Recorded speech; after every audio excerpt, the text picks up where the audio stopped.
Number 1. Vince McMahon. He is not just a character on a show. He is not just a superstar. He is the creator, the puppet master, the billionaire visionary who took a small regional wrestling promotion and turned it into a global multi-billion-dollar entertainment empire. His name is Vince McMahon. For over 40 years, he has been the single most powerful man in professional wrestling, a ruthless businessman, a marketing genius, a man who has, quite literally, created kings. Hulk Hogan, Stone Cold Steve Austin, The Rock. They were all his creations. He was the ultimate royal. He was untouchable. But in the early 1990s, the titan of sports entertainment was about to face an opponent he could not script, an opponent he could not defeat in a ring, an opponent that was the full, undivided, and furious power of the United States federal government. The story of Vince McMahon's downfall and his impossible escape begins not in a boardroom, but in a doctor's office. In the 1980s, the World Wrestling Federation, the WWF, was the land of the giants. It was the golden era. Hulk Hogan, the Ultimate Warrior, Macho Man Randy Savage. These were not just athletes. They were superhuman. They were cartoon characters come to life. Their muscles had muscles. They were larger-than-life heroes for millions of children. But that larger-than-life look came at a cost. A chemical cost. It was the industry's darkest, most open secret: anabolic steroids. The federal government had been watching. They were in the middle of a war on drugs, and they saw the WWF as a walking, flexing, neon-colored advertisement for illegal steroid use. They didn't just want to fine the company. They wanted to cut the head off the snake. They wanted Vince McMahon. Their in was a man named Dr. George Zahorian, a Pennsylvania doctor who was, for all intents and purposes, the Candyman for the WWF roster. He was the man the wrestlers went to for the juice: steroids, Valium, Percocet. In 1991, Dr. Zahorian was arrested. He was convicted of illegally distributing steroids and painkillers. And to save himself, he began to talk. He told the feds everything. He told them about the packages sent directly to the WWF headquarters. He told them about the late-night phone calls from Vince McMahon himself. He told them that he was not just selling to wrestlers, he was supplying the company. This was the smoking gun. The feds now had a witness who could connect the needle directly to the man in charge. In 1993, the United States government unsealed a federal indictment against Vincent K. McMahon. The charges were not minor. This was not a misdemeanor. Conspiracy to distribute steroids. Possession of steroids with intent to distribute. These were federal felonies. This was a drug kingpin charge. If convicted, Vince McMahon was facing over a decade in federal prison. His wife, Linda, was also indicted. The WWF, his billion-dollar empire, would be seized by the government under racketeering laws. This was not a storyline. This was the end of the line.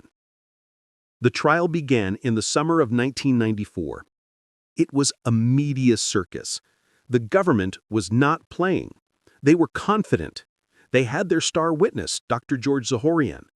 And they had another witness, a surprise witness, a man they believed would be the final nail in Vince McMahon's coffin. The biggest star in the history of the sport. The man he had created. Hulk Hogan. Hogan, who had left the company the year before, was subpoenaed. He was forced to testify against the man who had made him famous. The prosecution was salivating. They believed Hogan was their insider, the man who could tell the jury, yes, Vince gave me the steroids. Hogan took the stand. The courtroom was silent. This was the moment. The prosecutor asked the question, "Did Mr. McMahon ever sell you steroids?" Hogan paused and said no. The prosecution was stunned. He rephrased, "Did Mr. McMahon ever instruct you to take steroids?" Hogan paused again and said no. It was a disaster for the prosecution. Hogan, their star witness, had just cleared their target. He testified under oath that yes, he had taken steroids for 20 years. Yes, he and Vince were like brothers. Yes, they had talked about steroids. But he testified Vince McMahon had never forced him or any other wrestler to take them, that it was their personal choice. He had, in effect, just dismantled the entire government's conspiracy case. The prosecution's case, which had seemed so strong, was now in tatters. They had proven that steroids were everywhere in the WWF, but they had failed to prove that Vince McMahon was the distributor. The jury went to deliberate.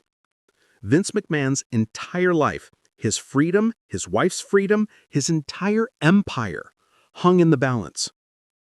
The jury was out for just 16 hours. They returned. The verdict was read. On all counts, not guilty. Vince McMahon just collapsed. He put his head in his hands and he wept. He had faced the United States government in a federal court and he had won. It was the single greatest wrongful arrest and the most stunning acquittal in entertainment history. He was innocent in the eyes of the law. He walked out of that courtroom and, in a legendary display of arrogance, he went right back to work. He had beaten the ultimate bad guy. But the trial had exposed the dark, chemical, toxic secret at the heart of his golden era. He was acquitted, but the world now knew the truth. Number 2. Stone Cold Steve Austin. In the late 1990s, the WWF was dying. It was losing the war. It was being beaten every single week by its rival, WCW. The company was on the verge of bankruptcy. It needed a savior. And that savior arrived.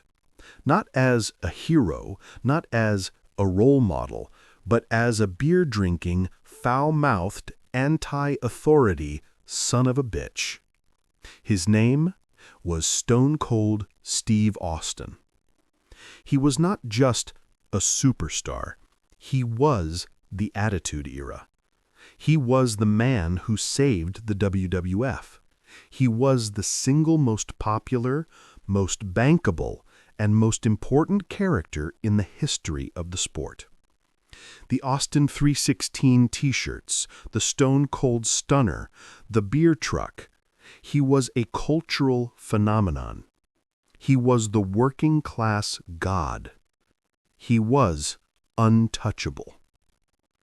But the Stone Cold character, the angry, violent, unpredictable man who beat up his boss every week, was not just an act.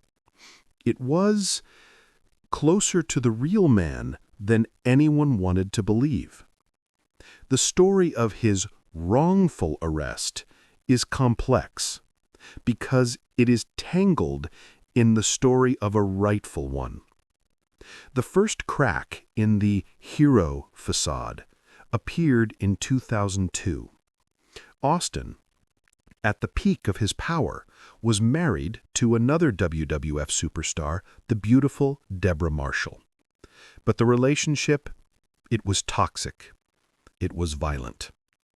On June 15, 2002, police were called to their home in San Antonio, Texas.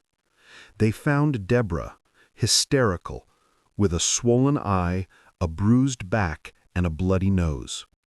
She told the police that her husband, Stone Cold Steve Austin, had beaten her. She claimed he had hit her in the head, back, and legs, and then fled the scene before the police arrived. This was not a storyline. This was a brutal domestic assault. Austin was arrested, charged. He eventually pleaded no contest to the assault charges. He was a convicted domestic abuser. He was given probation, a slap in the wrist. He was too big, too important to the company to be jailed. But the world now knew.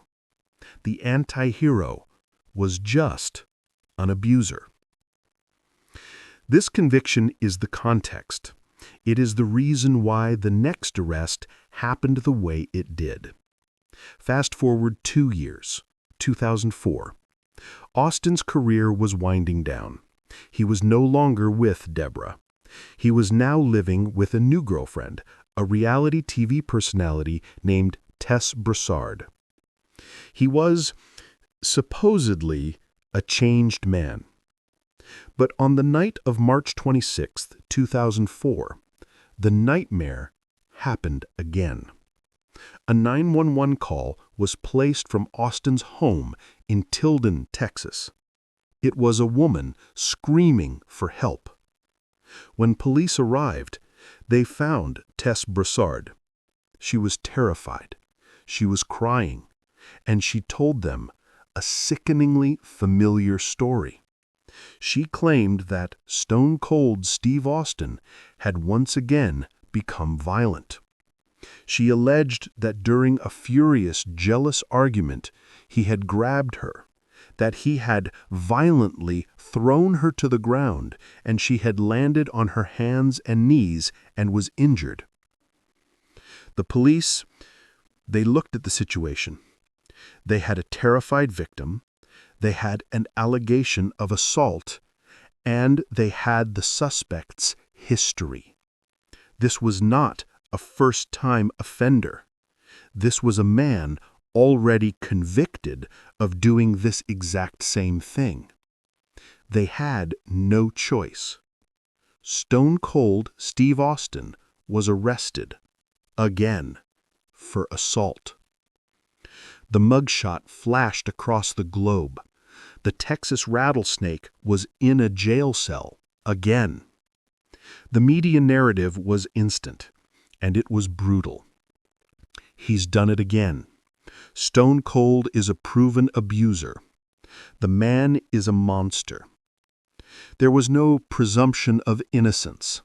His 2002 conviction had already tried him in the court of public opinion. His career, his legacy was finished. He was released on bond, the trial was set.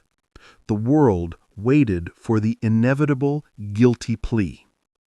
But then the case started to get weird. The wrongful part of the story began.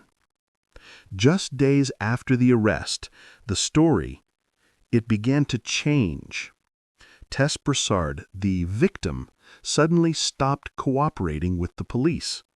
Her story, allegedly, began to shift. The slam dunk case was suddenly falling apart. Was the initial hysterical 911 call the truth? Or was this new sudden silence the truth? The Travis County Attorney's Office was now in a difficult position.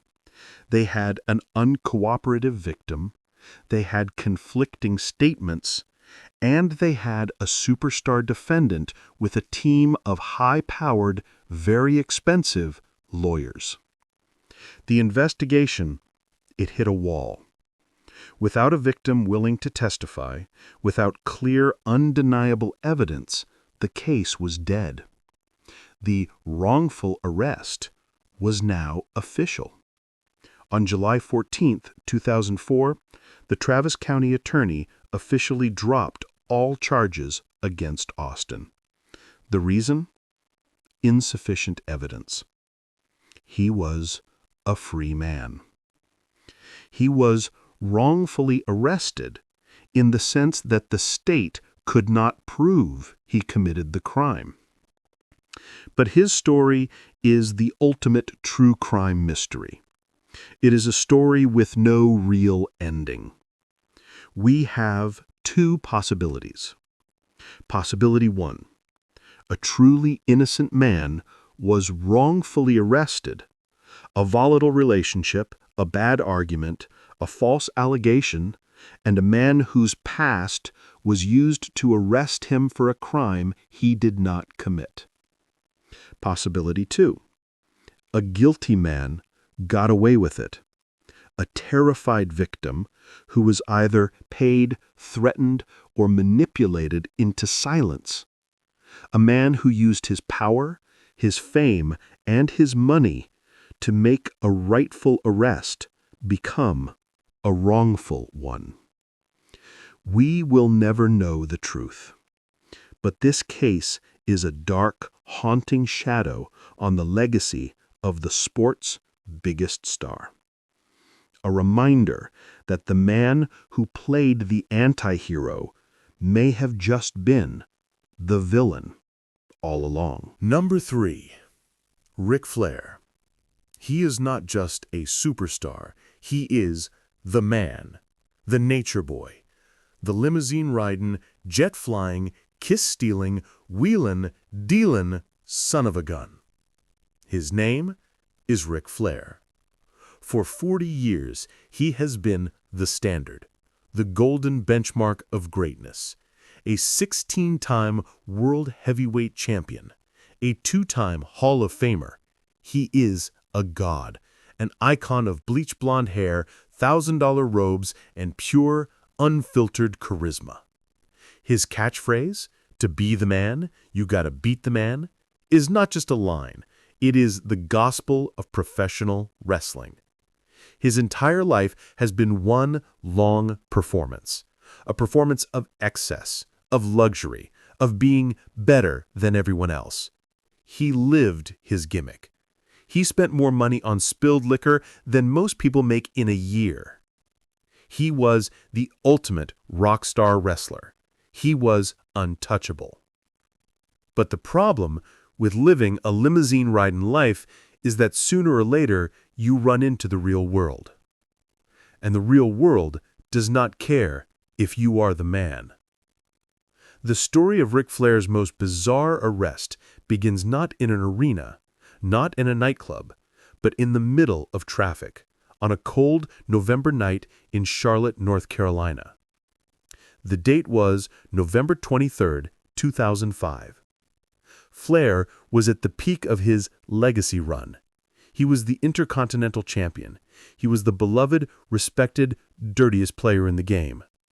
That night, he was driving his Mercedes on Interstate 277.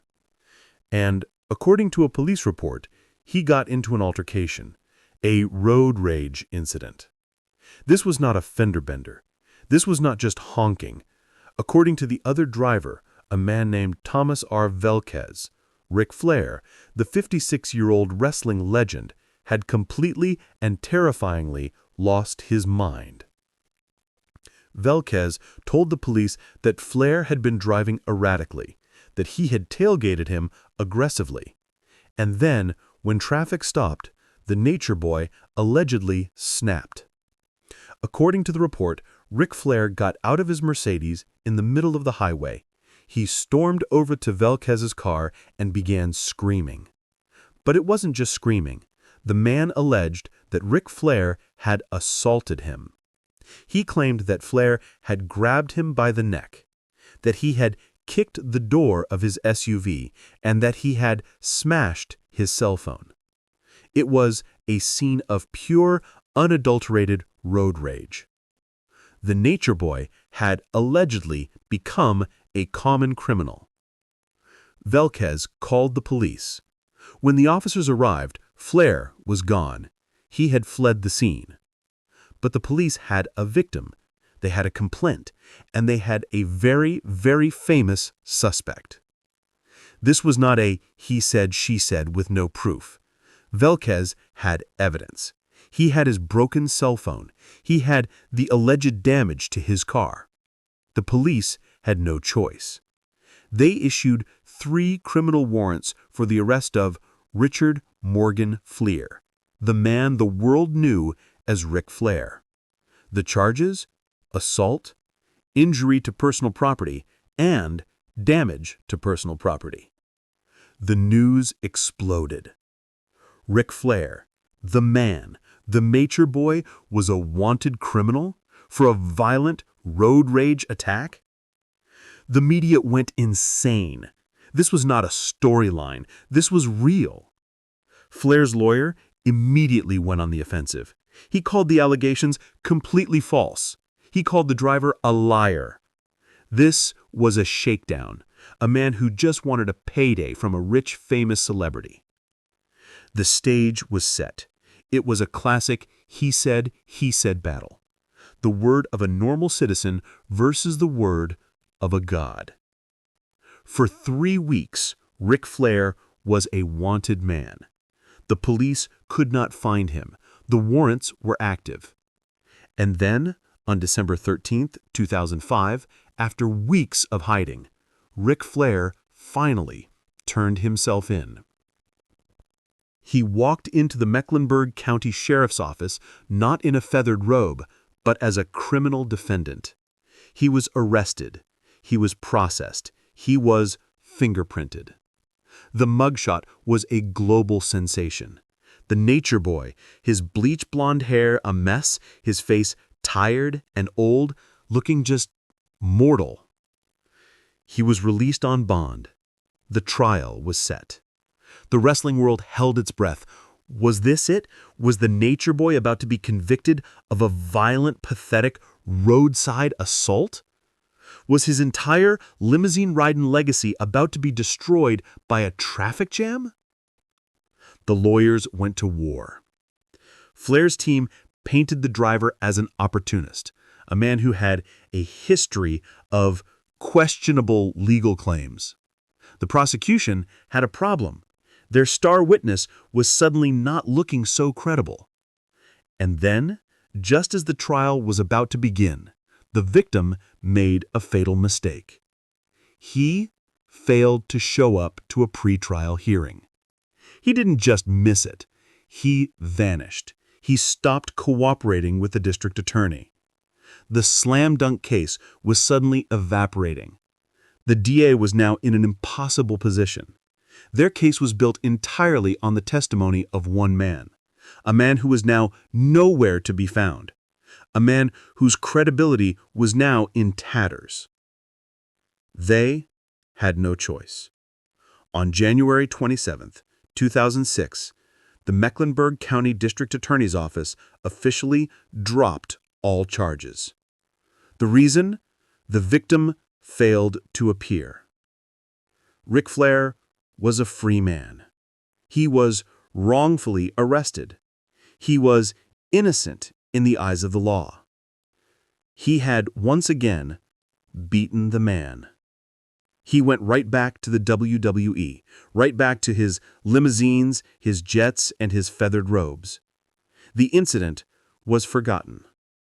But the story, just like Austin's, remains a perfect, unsolved mystery. Was he truly the wrongful victim of a star-struck liar, a man who, looking for a quick payday, a man who, when challenged, tucked his tail and ran? Or was he a guilty man, a violent, arrogant man who had for a moment forgotten he was on a highway and remembered he was the Nature Boy, and then who used his money, his power, and his high-priced lawyers to intimidate or pay off the one man who dared to call the police? We will never know the truth. All we know is that in the end, the Nature Boy just walked away. Number 4. Jerry the King Lawler. For more than 30 years, he has been the one constant royal voice of the WWE. He is the King, Jerry Lawler. He is not just an announcer. He is a living legend, a Hall of Famer, a man who, before he ever put on a headset, was one of the biggest wrestling superstars in the world. He was the King of Memphis, a cultural icon, the man who famously and physically assaulted the comedian Andy Kaufman live on national television. But for the modern generation, his voice is the soundtrack of the Attitude Era. His adolescent, often perverted, and always hilarious commentary was the perfect, chaotic accompaniment to the era of Stone Cold and The Rock. He is a beloved, grandfatherly, and slightly dirty uncle to millions of fans. He is a permanent, trusted, and cherished part of the WWE family. Which is why, in 2016, the world was left in a state of pure, sickening shock. The story of his arrest is not one of a bar fight or road rage. It is one of the darkest and most serious allegations a person can face. The date was June 17, 2016.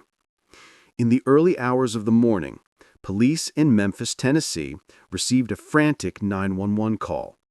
The call was from Jerry Lawler's home. When police arrived, they found a scene of pure domestic chaos. They found the king, Jerry Lawler, then 66 years old, and they found his 27-year-old fiancée, Lauren McBride. Both of them had stories to tell, and those stories were violently different. Lauren McBride, the fiancée, told the police a terrifying story. She claimed that he and Lawler had gotten into a furious argument. She claimed that the 66-year-old king had, in a fit of rage, assaulted her. She alleged that he had grabbed her violently, that he had shoved her against the kitchen counter, that he had hit her in the head. And then she alleged he had gone to the kitchen drawer, retrieved an unloaded handgun, and in a moment of pure terror, he had put the gun on the counter and told her, "Go ahead, kill yourself." It was a horrifying, chilling, and deeply serious accusation. Domestic assault with a deadly weapon involved. This was not Jerry Lawler. This was not the king. This was a monster.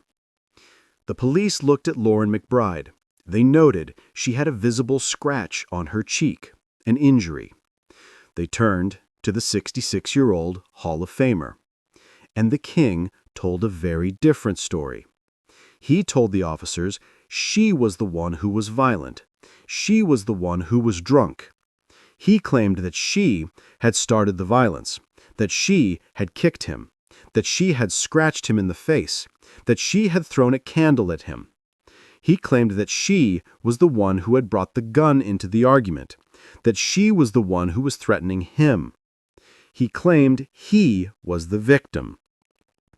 The police were now in an impossible he-said-she-said nightmare. They had two people, both with visible injuries, both accusing the other of being the primary aggressor. They could not determine the truth. They could not figure out who was the victim and who was the abuser. So, under Tennessee's mandatory domestic violence laws, they did the only thing they could do. They arrested both of them. Jerry the King Lawler, the grandfatherly voice of the WWE, was arrested. He was charged with domestic assault. The mugshot was devastating. The king, his face confused, tired, and old. The WWE reacted instantly. This was not 1990. This was the new PG corporate era. Just hours after the arrest, the WWE released a statement. Jerry Lawler was indefinitely suspended. His 30-year career, his legacy, his voice was gone in an instant. He was fired. He was disgraced. He was a domestic abuser. The media convicted him. The fans were horrified. The king was a wife-beater. He was wrongfully arrested. He was wrongfully accused. But was he wrongfully suspended? This is the dark, complex reality of the wrongful arrest era. The WWE was also in an impossible position. They had an employee charged with a violent crime, a crime that their zero-tolerance policy demanded they act upon. They did not convict him. They suspended him pending the investigation. They were protecting their brand from an employee who was at that moment a criminal defendant. But for Jerry Lawler, the damage was already done. His reputation was in tatters. The case went to court, and the he-said-she-said battle continued. But just like the Ric Flair case, the victim began to unravel.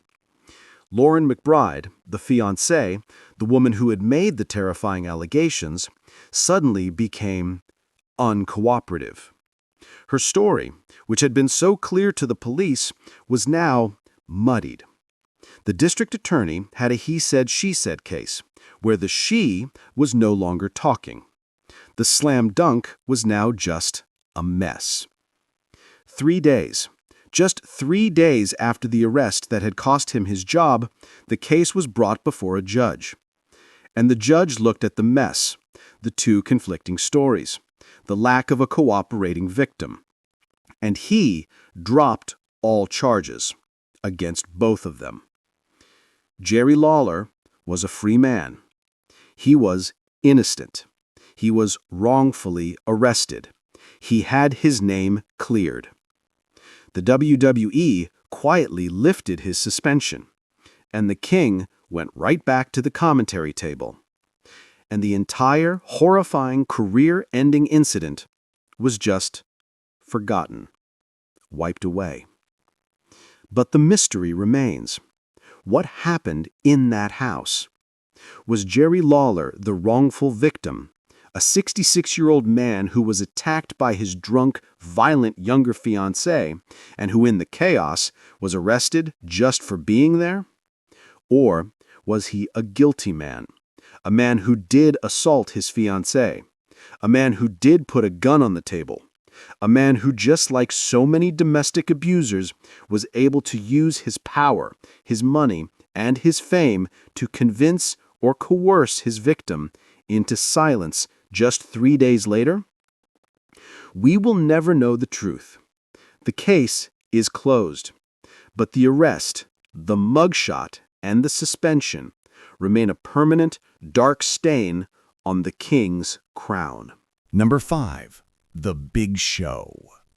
He was not just a superstar. He was a spectacle, a force of nature, the world's largest athlete. His name was Paul White. The world would know him as the Big Show. He was a genetic marvel, a 7-foot-tall, 500-pound giant, a man so massive he defied belief. He was the monster in the land of the giants. He was the man who could choke slam a man through the ring itself. In 1999, he was one of the biggest stars in the world. He had just made a shocking, high-profile defection from the rival company WCW to the WWF. He was Vince McMahon's new billion-dollar weapon. He was an instant main eventer. He was the future. His entire brand was built on one simple, terrifying concept: destruction. He was a monster, a killer, a wrecking machine. But the problem with being a monster is that sooner or later, the world begins to believe it. And the world was about to see what happens when that monster is let loose in the real world. The story of his arrest begins not in an arena, but in a hotel lobby. The date was July 2nd, 1999. The WWF was in town for a show at the Nassau Coliseum in Uniondale, New York.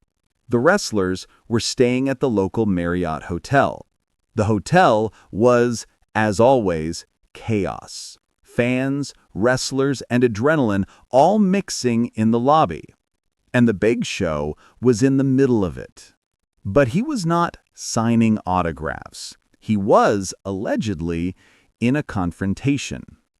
The victim was a 30-year-old man named Robert Sawyer, a local who was reportedly drunk and had been harassing the wrestlers. The confrontation was a classic he said nightmare. According to Robert Sawyer, he was the innocent victim. He claimed that the Big Show was being loud, obnoxious, and rude to other hotel guests. He claimed that he, Sawyer, simply confronted the 7-foot-tall giant and asked him to tone it down. And then, Sawyer alleged, the Big Show, with no warning and no provocation, snapped. He claimed that the 500-pound superstar reared back and unleashed a single, devastating professional punch. The punch connected. Sawyer crumpled to the ground. His jaw was shattered. His eye socket was fractured. He was badly injured. The police were called. When the officers arrived, they did not see a superstar.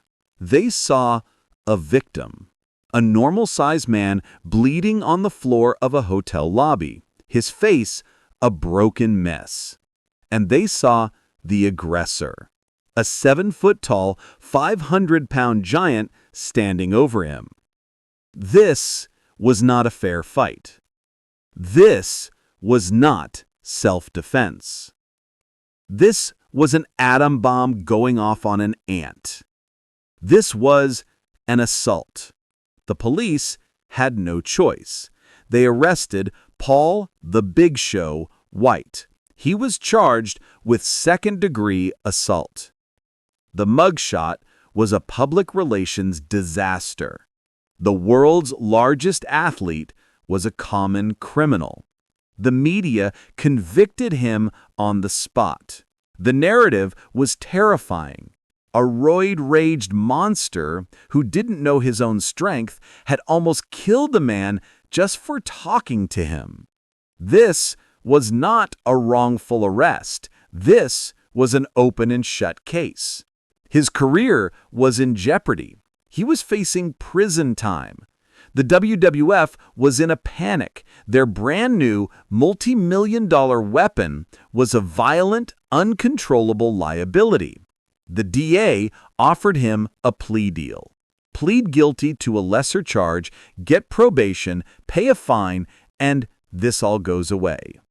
Any other celebrity would have taken it. But the Big Show did something that no one expected. He said no. He pleaded not guilty. He was going to fight the state of New York. He was going to take his case to a jury. He was going to risk everything on one simple, unbelievable claim: self-defense. His lawyers were ready, and their story was very, very different. Their story was that Robert Sawyer was not an innocent victim. He was a 30-year-old belligerent drunk who had been harassing the wrestlers all night. A man who was himself allegedly using foul, racist, and abusive language. Their story was that Sawyer had been told repeatedly by hotel security to leave and that he had refused. And then came the million-dollar moment. Big Show's lawyers claimed that Robert Sawyer had started the physical contact, that he, in a drunken rage, had pushed the 500-pound giant, and that Paul White, the Big Show, a professional, trained athlete, had simply reacted, that he had punched him once, not as an aggressor, but as a defender, that he had a right to stand his ground. The stage was set. It was a courtroom showdown for the ages. On one side, the prosecution. Their case: look at this man, the victim, look at his face, look at his broken jaw. Now look at this man, the Big Show. This is not self-defense. This is attempted murder. On the other side, the defense. Their case, size does not matter. A 30-year-old drunk who puts his hands on another man is an aggressor, and my client has the right to defend himself. The jury had to decide. Is it possible for a 500-pound giant to be afraid of a 150-pound drunk? Is a push an excuse for a broken jaw? The trial lasted just 4 days. The jury went to deliberate. The Big Show's entire career, his freedom, his future was in their hands. The verdict came back. On the charge of second-degree assault, not guilty. He was acquitted. He was a free man. He had been wrongfully arrested. He had successfully argued that he was the victim.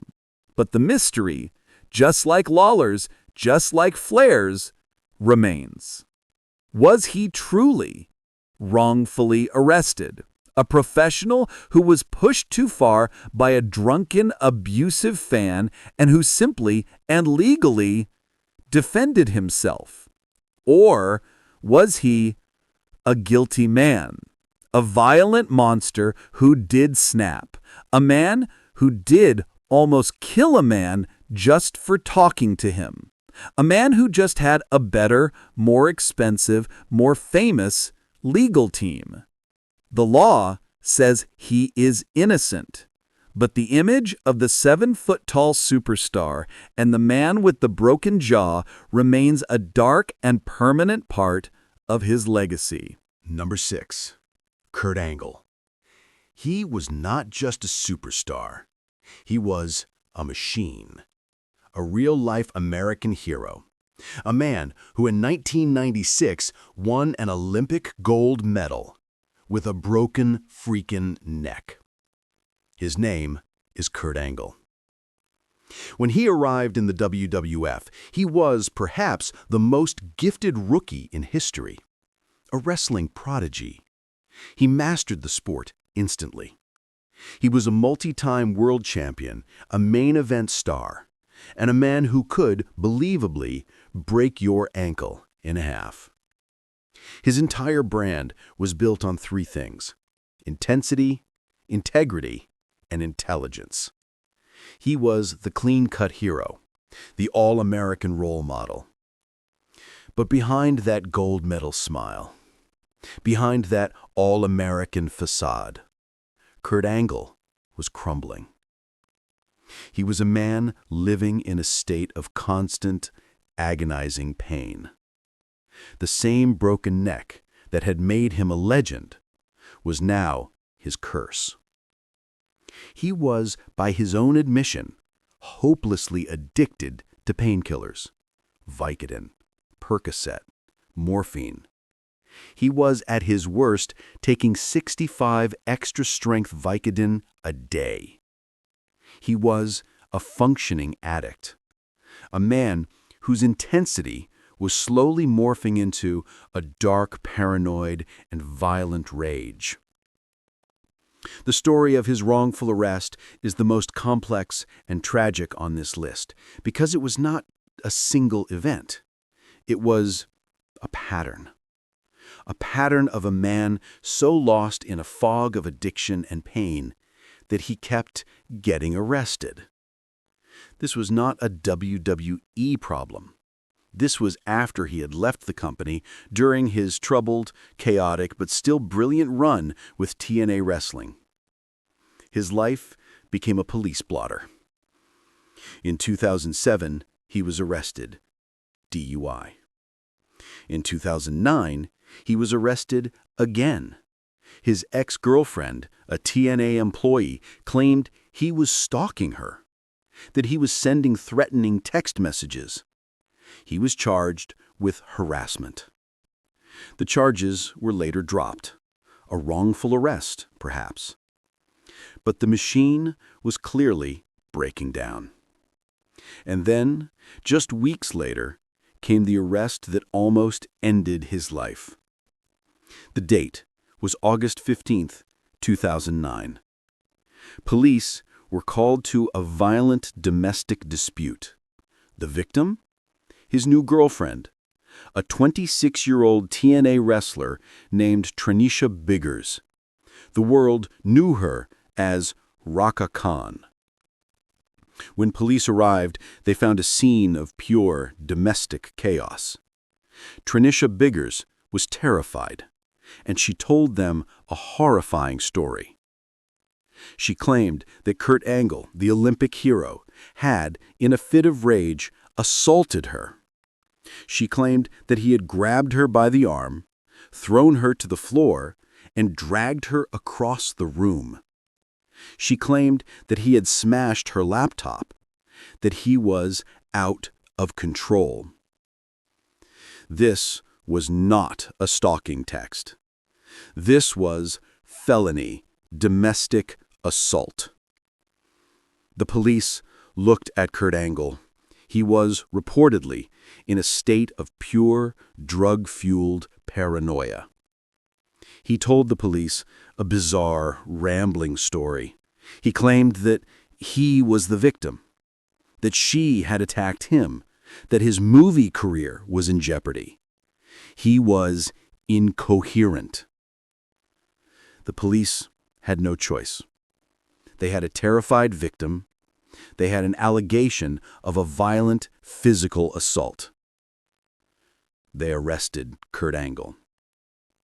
He was charged with assault, with harassment, and, most seriously, with violation of a PFA, a protection from abuse order, a restraining order that Tranisha Biggers had already had filed against him just hours earlier. He was an abuser. He was a stalker. The mugshot was a tragedy. The American hero, his eyes dead, empty, and lost. He was done. His career was over. His legacy as the clean-cut hero was shattered. He was a wrongful arrest. The media convicted him. The fans were horrified. This was not a misunderstanding. This was a pattern. This was a violent, addicted man finally being exposed. He was rightfully arrested. But was he rightfully charged? This is where the story gets dark. The victim, Tranisha Biggers, Raka Khan. She was not the innocent party that everyone believed. The case went to court, and Kurt Angle's legal team began to dig. And what they found was staggering. They found that their relationship was a two-way street of pure, toxic chaos. They alleged that she was the violent one, that she was the one who was unstable. And then they found the proof. They found that just weeks before she had accused Kurt Angle of assault, she herself had been arrested for aggravated assault against a different ex-boyfriend. The victim was herself a violent offender. But the real smoking gun was the PFA, the restraining order. Angle's lawyers proved that Kurt had never been served, that he had no idea the order even existed. The stalking, the harassment, the violation, it was a lie. He had been arrested for violating an order that he did not know existed. The victim's credibility was now in tatters. The DA's slam dunk case was now a complete and total mess. They had been played. On October 20th, 2009, 2 months after the career-ending arrest, all charges, assault, harassment, everything against Kurt Angle were withdrawn. He was a free man. He was wrongfully arrested. He was the victim of a false allegation. A man whose own addictions and own erratic behavior had made him the perfect target. He was innocent of the crime, but he was guilty of the lifestyle. This arrest was not the end of his troubles. It was just another rock bottom. He would be arrested 4 more times in the next 3 years, all for DUI. He was a man spiraling into the abyss. But Kurt Angle's story, just like Robert Downey Jr.'s, is not a tragedy. It is a redemption. That final, pathetic, 4th DUI was the one that finally worked. He went to rehab. He got clean. He saved his own life. He returned to the WWE in 2017, a hero, a Hall of Famer, a man who had been to hell and come back. His story is a terrifying look at how a real addiction can make you look like a monster, and how sometimes the wrongful arrest is the one that finally forces you to save yourself. Number 7. Kevin Nash. He was not just a big man. He was Big Daddy Cool. His name is Kevin Nash. In the mid-90s, he was one of the most bankable, charismatic, and powerful men in the entire industry. He was Diesel, the WWF champion. He was the cool and intelligent leader of the NWO, the man who changed the business forever. He was a founding member of The Clique, the most notorious backstage group in history. He wasn't a monster like The Big Show. He wasn't a hothead like Stone Cold. His brand was cool. He was big sexy. He was the smart, calculating giant who was always one step ahead. He was the brains behind the chaos. He was, by all accounts, a professional, a businessman, a family man. But in 2014, the cool facade was about to melt away in a shocking and deeply tragic public explosion. The story of his arrest is not a story of road rage or a hotel brawl. It is a family tragedy. The date was December 24th, 2014, Christmas Eve. It is a night of peace, a night of family, a night of goodwill. But in the Nash household in Volusia County, Florida, there was no peace. In the early hours of the morning, just after midnight, a 911 call was placed from inside the house. The caller was Kevin Nash's 18-year-old son, Tristan. He was hysterical, and he told the dispatcher that his father, the 6'10", 300-pound wrestling god, had attacked him. Police were dispatched to a domestic disturbance. When the officers arrived, they found a scene of pure domestic chaos. They separated the father and the son, and they heard 2 violently different stories. First, they talked to the 18-year-old son, Tristan. Tristan, who was reportedly heavily intoxicated, told the police a terrifying story. He claimed that his father, Kevin, had in a fit of rage assaulted him. He claimed that the 300-pound giant had tackled him, grabbing him in a chokeslam-like hold and slamming him to the ground. The police looked at Tristan. He had visible injuries, a laceration, a cut on his face. The story seemed plausible. A violent, drunken argument and a 6'10" father who had snapped and attacked his own child. It was a clear-cut domestic assault. But then, the police talked to the father.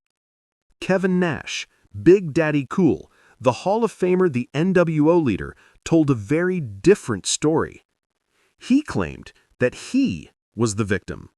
He told police that his son, Tristan, was the one who was belligerent, that he was drunk, out of control, and disrespectful to his mother. Kevin Nash claimed that he was just acting like a father, that he was just trying to restrain his drunk, out-of-control 18-year-old son. He claimed that any marks on Tristan were from him defending himself. He himself had been scratched. He, too, had visible injuries. The police were now trapped. This was not a slam dunk. This was a he said nightmare.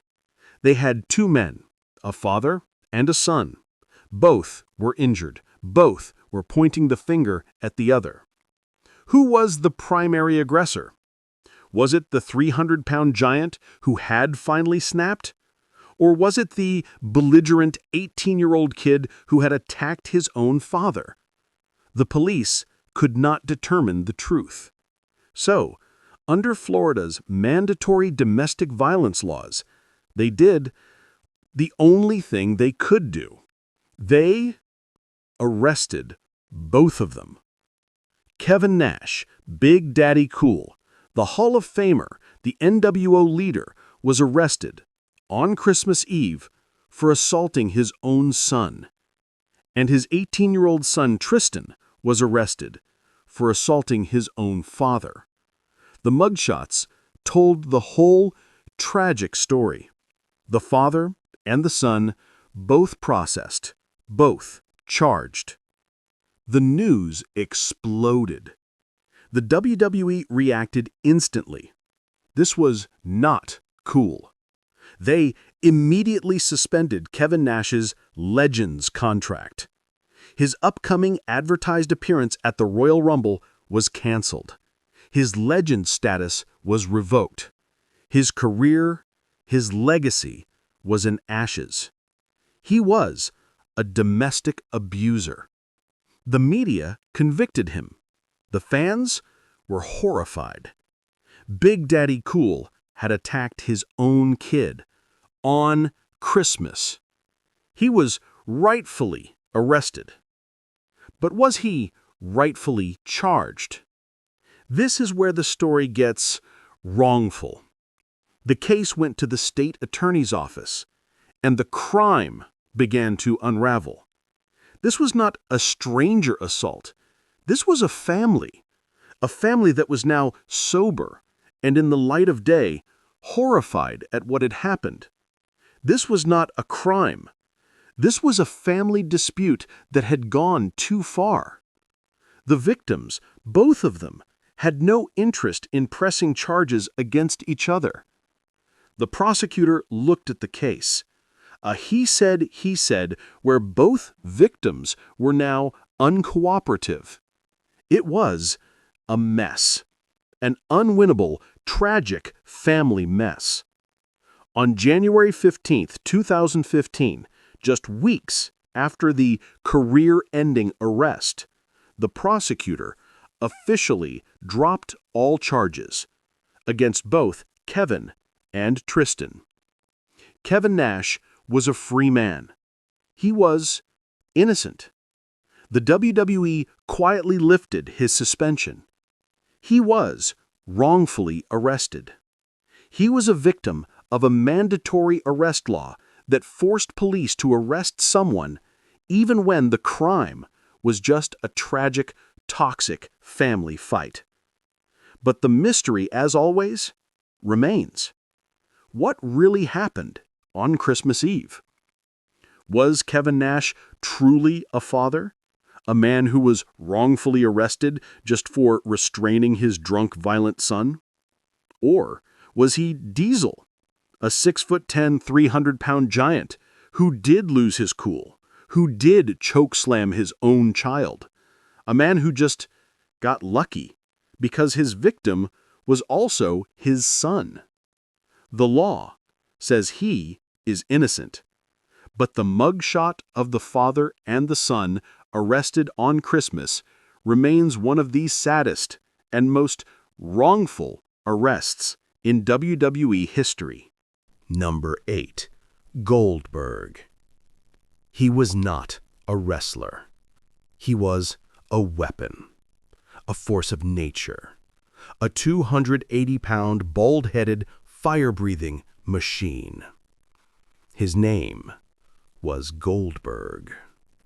In the late 1990s, he was, without question, the single most dominant, most popular, and most terrifying man in professional wrestling. He was WCW's answer to Stone Cold Steve Austin. He was their nuclear option. His brand was simple: destruction. He did not wrestle. He destroyed. He had the streak: 173 wins and 0 losses. His matches were not matches. They were executions. The jackhammer, the spear. It was 2 minutes of pure, unadulterated violence. He was an animal. He was the man. He was untouchable. But the problem with being the man, with being the animal, is that the line between the character and the person can get dangerously thin. The animal can escape the cage. The story of Goldberg's arrest begins not in an arena, but, just like Ric Flair's, on the side of a road. The date was August 31st, 1999. This was the absolute white-hot peak of Goldberg's fame. He was the biggest star in the biggest company in the world. He was a god. That night, he was driving his black convertible Mustang through the streets of St. Petersburg, Florida. And he got into an altercation. According to the police report, another driver, a 37-year-old man, claimed that Goldberg had been driving his Mustang erratically, that he had cut him off. A typical road rage incident. But what happened next was not typical. According to the victim's testimony, both cars stopped, and the 280-pound world heavyweight champion, Goldberg, got out of his car. The animal was out of the cage. The victim claimed that Goldberg stormed over to his car, that he was screaming, that he was out of control. And then, the victim alleged, Goldberg began to attack his car. He claimed that Goldberg, in a fit of pure superhuman rage, had kicked and punched the man's vehicle. This was not a kick. This was a Goldberg kick. He was allegedly trying to destroy the man's car with his bare hands and feet. The victim, terrified, sped away, and he called 911. He told the dispatcher, "Goldberg, the wrestler, just tried to kill me." The police were now on the hunt for a 280-pound assailant. This was not a he said, she said. The victim had proof. He had his car, a car that now had visible damage. The police had no choice. They issued a warrant for the arrest of Bill Goldberg. The charge? Felony aggravated assault. This was not a misdemeanor. This was a felony. In the eyes of the law, a car can be considered a deadly weapon. And by assaulting the man's car while he was in it, Goldberg had allegedly committed an felony assault. The news was a shockwave. Goldberg, the man, the hero to millions of kids, was a felon. His entire hero image, his multi-million-dollar contracts, his streak was about to be destroyed. by a traffic jam. Goldberg immediately turned himself in. The mugshot was surreal, the unstoppable hero. His face calm, but defeated. He was wrongfully arrested. The media was skeptical. The fans were confused. Goldberg's lawyers immediately went on the attack. This was not an assault. This was not road rage. This was a lie. Their story was completely different. Their story was that the other driver was the aggressor, that he was the one driving erratically, that he was the one who had cut him off. Their story was that Goldberg was not enraged, that he was a calm and responsible citizen. They claimed that Goldberg had simply gotten out of his car to exchange insurance information, and that the other driver, seeing the gold mine he had just literally run into, had faked the whole thing, that he was the con man, that he was the criminal. This was a shakedown, a man who just wanted a payday. The stage was set. It was a classic he said battle. The word of a normal citizen versus the word of a god. The DA looked at the case, and the victim's story began to fall apart. There was a problem, a big problem. The victim, the man who claimed Goldberg had attacked his car, had just moments before his 911 call been reported by another driver, a third party, an impartial witness. That witness had also called 911 to report the victim's car for reckless driving. The victim was not a victim. He was a menace. And then came the smoking gun. The damage, the kicks, the punches. Goldberg's legal team brought in experts to examine the damage on the car. And their conclusion? The damage was inconsistent with Goldberg's size and strength. In fact, the damage looked like it was pre-existing. The victim was not just a reckless driver. He was a liar. The DA's slam-dunk felony case was now a wrongful embarrassment. They had no case. They had been played. On October 20th, 1999, just 2 months after the career-ending arrest, the state of Florida dropped all charges. Goldberg was a free man. He was wrongfully arrested. He was the wrongful victim of a classic opportunistic shakedown.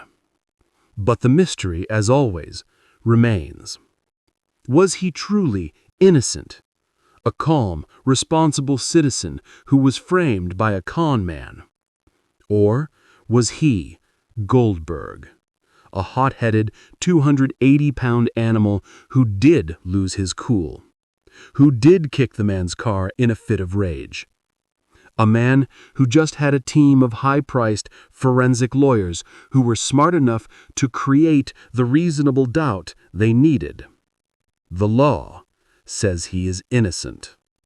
But the arrest, the mugshot, and the felony charge remain a forgotten but wrongful footnote in the legacy of DeMann. Number 9. Scott Hall.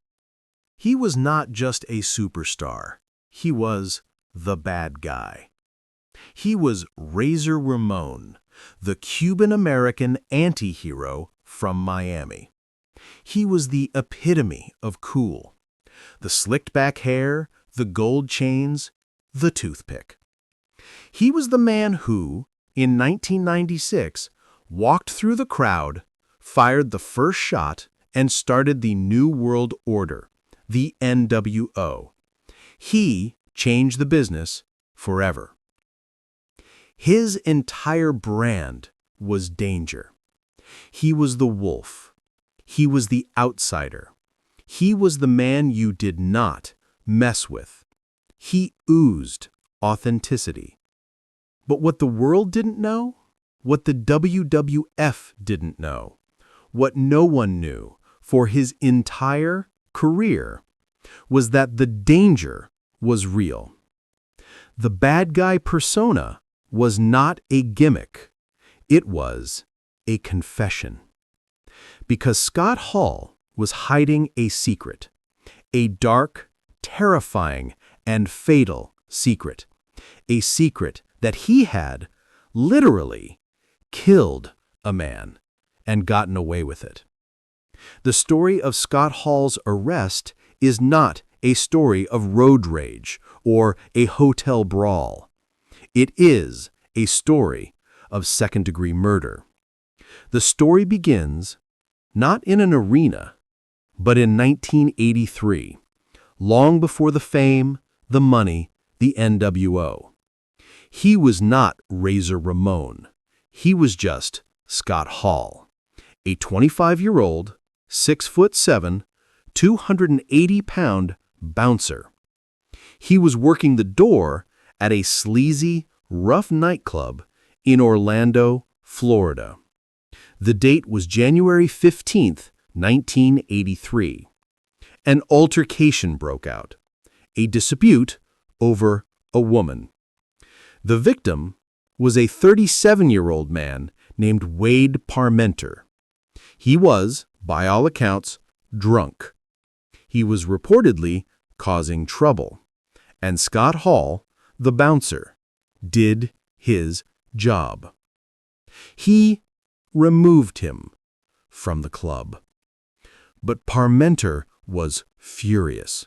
He did not go home. He waited. He waited in the parking lot for Scott Hall's shift to end. What happened next is a scene of pure, violent chaos. According to Scott Hall's testimony, he walked out into the dark parking lot, and Parmenter was there.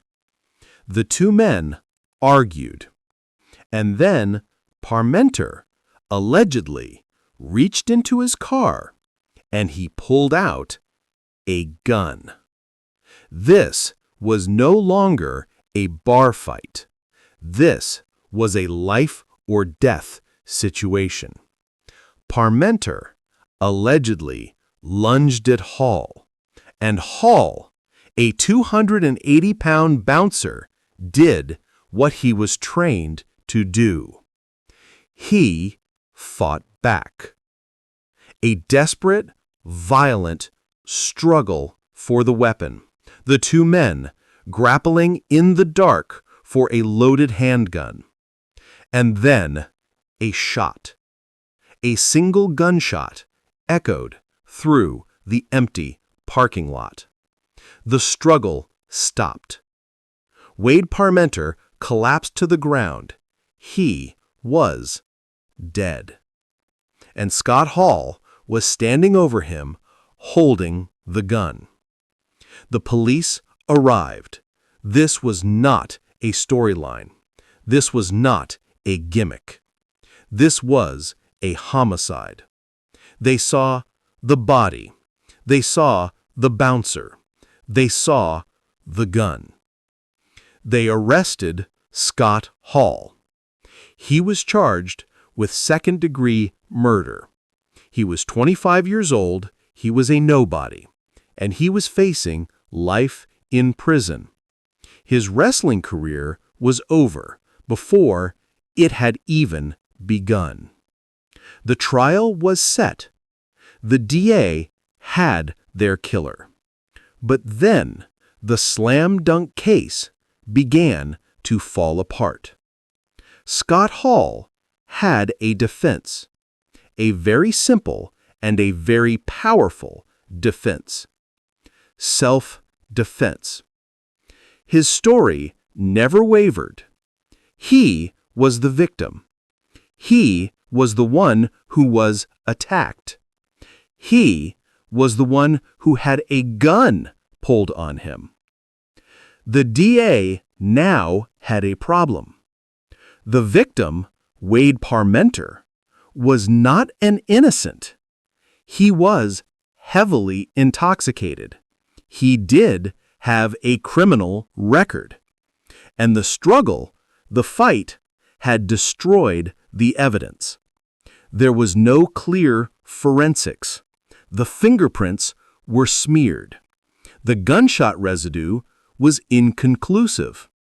And most importantly, there were no other witnesses. It was Scott Hall's word against a dead man's. The DA now had an impossible position.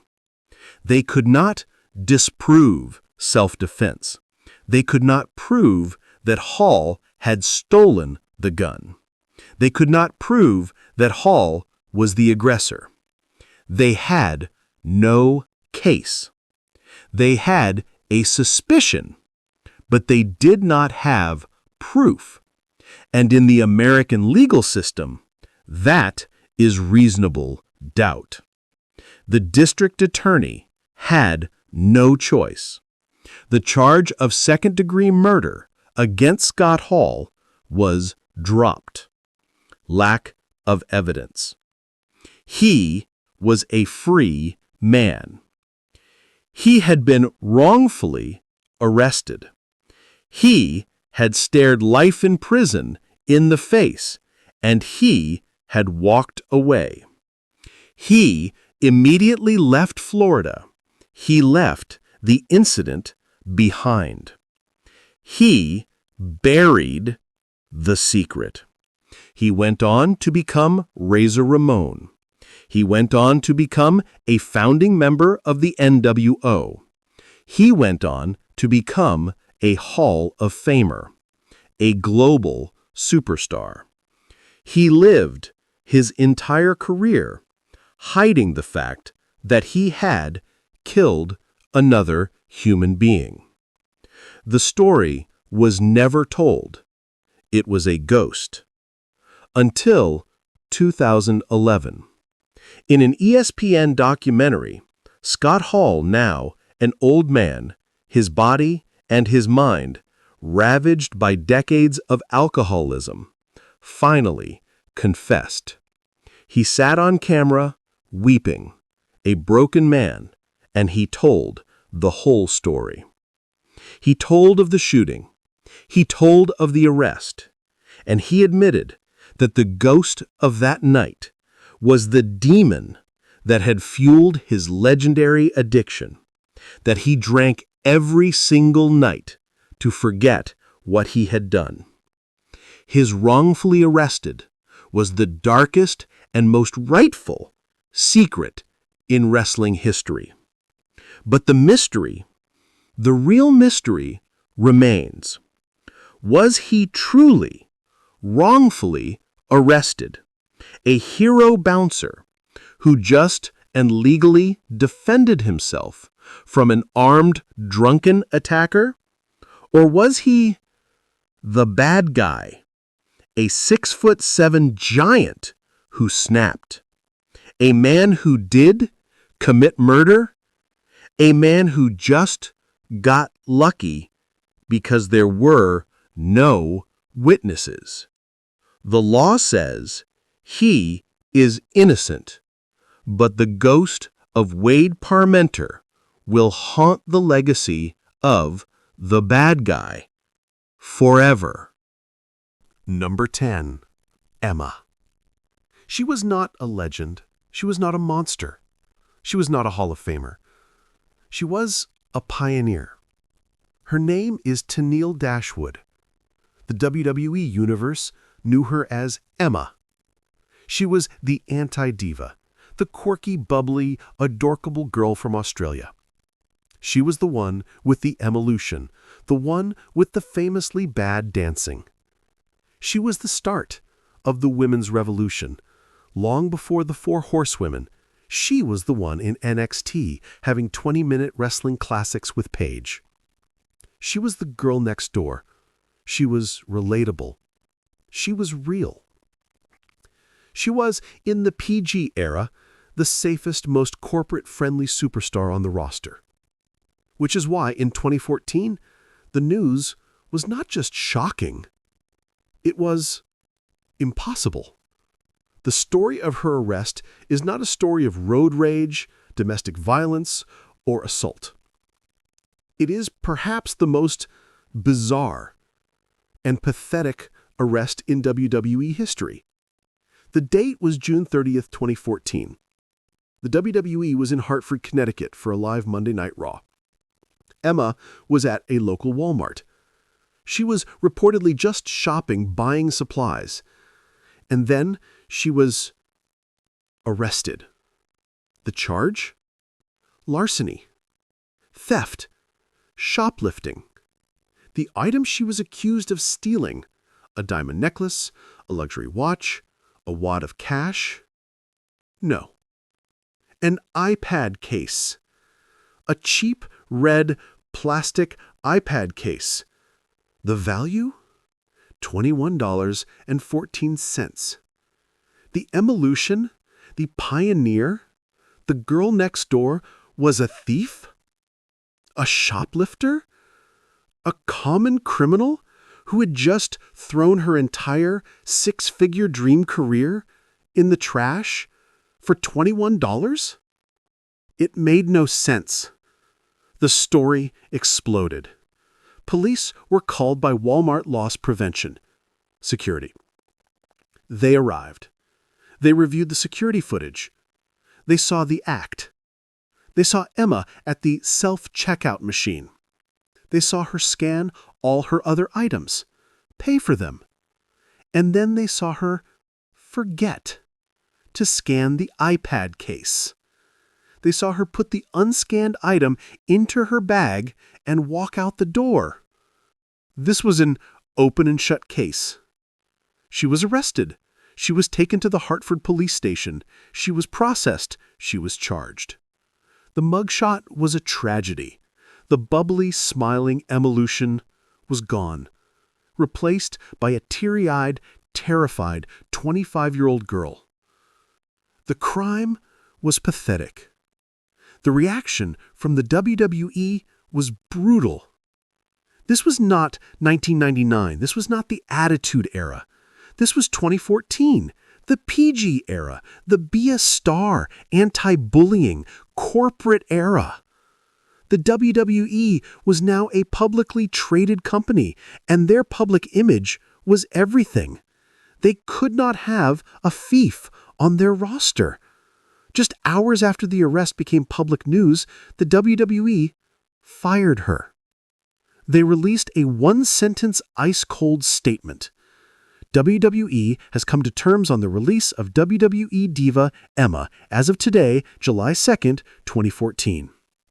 It was an execution. Her career, her dream, her life was over.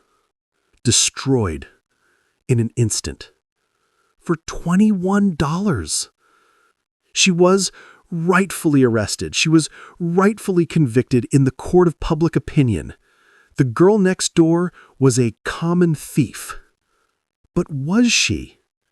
This is where the wrongful part begins. The moment the firing hit the internet, the backlash was not against Emma.